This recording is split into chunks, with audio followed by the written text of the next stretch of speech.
Yeah. I want to go back for a minute. I've talked to you when you were at Southside, but haven't got to really talk to you as much since you got the T County job. How did that job kind of come about for you, and what was attractive about it to you?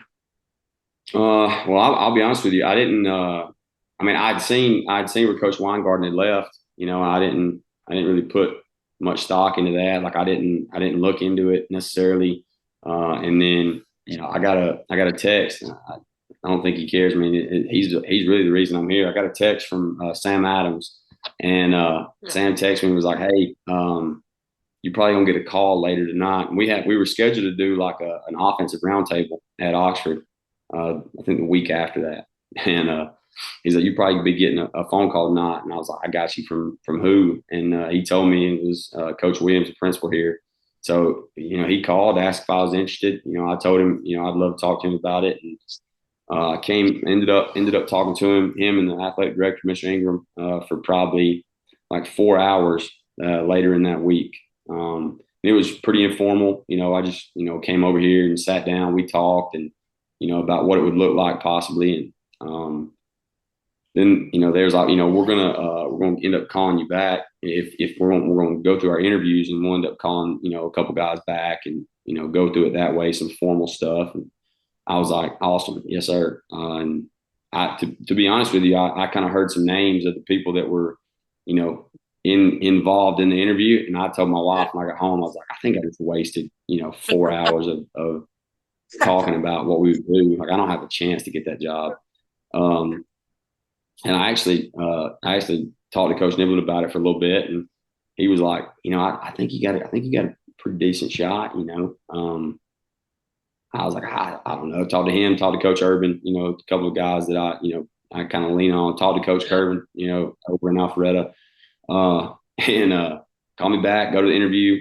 Um, I mean, I just talked about what we do, what I believe in, how we do it, and still kind of the same feeling. I was like, I mean, look, there's some big time names out there like that are interested in this job. Like I probably don't have much of a shot at getting this thing. And to be honest with you, like I love being at Southside. I didn't, Yeah. I wasn't necessarily looking really to leave, but when this opportunity happened, I've always wanted to be a 7A head football coach. I mean, I guess when I started, I wanted to be a 6A coach, and then eventually we moved to 7 classifications and wanted a chance to do that. And compete in this region is something pretty special. Having the chance to be at Hoover as an assistant and knowing how much fun it was week in and week out. That like it's hard to beat.